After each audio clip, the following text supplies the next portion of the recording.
Hello everyone. Are you feeling stressed about how to manage the study in 1.5 days?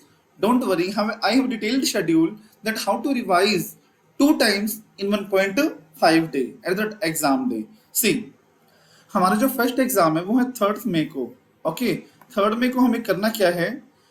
5 बजे paper over होएगा हमारा, 7 बजे हमें पढ़ने बैठ जाना 2 घंटे के ब्रेक के बाद. ओके, और जो सीरीज मैंने आपको बताई है, इस सीरीज में आपको अपने सारे चैप्टर कंप्लीट करने हैं.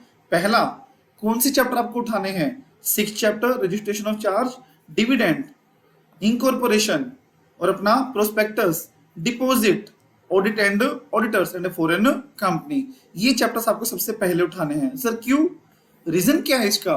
बच्चों, रीजन इसका ये है कि ये चैप्टर आसान चैप्टरों में आते हैं और इनमें से आने के चांसेस भी ज्यादा रहते हैं, मतलब स्कोरिंग भी हैं और इजी भी हैं. तो सबसे पहले हमेशा हमें वो चैप्टर करने चाहिए जो स्कोरिंग है. ओके, स्कोरिंग चैप्टर है और इजी चैप्टर है, वो सबसे पहले हमें करने चाहिए. इजी चैप्टर अगर हमारे हो गए तो आप ये देखोगे कि कम टाइम में आपने 7 चैप्टर कवर भी कर लिए. ये चैप्टर होने के बाद आप क्या उठाओगे? 7 chapter, okay, 9th chapter and 4th chapter. Got it? उसके बाद आप उठाओगे FEMA, general clauses act, interpretation of statute and LLP. इस तरह से आप अपना सिलेबस कवर करोगे 1 by 1.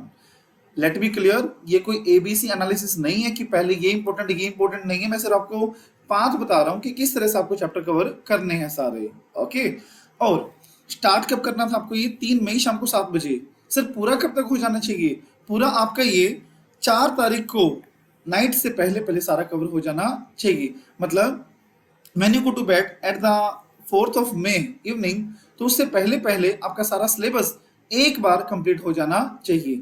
अब इस प्रोसेस में आपको करना क्या है?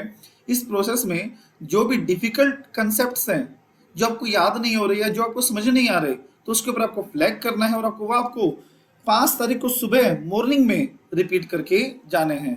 मतलब आप मोटा मोटा ये मान के चलो, अगर 100% आप पढ़ रहे हो 3 और 4 के बीच में, तो उसमें से 80% या 75% आपको हाईलाइट करना है या फिर आपको इंपॉर्टेंट मार्क करना है जो आपको अगले दिन पढ़ के जाना पड़ेगा.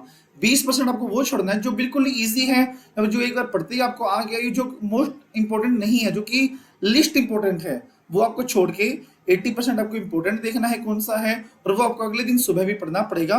कहां से कहां तक? मॉर्निंग से लेके 1 बजे तक. आपकी स्पीड इतनी मेंटेन हो जानी चाहिए कि 6 घंटे में आपका पूरा लो रिवाइज हो जाए. तो ये थी स्ट्रेटेजी. 1 बजे पढ़ाई छोड़ देनी है आपको और get ready for the exam. So all the best, have a nice day.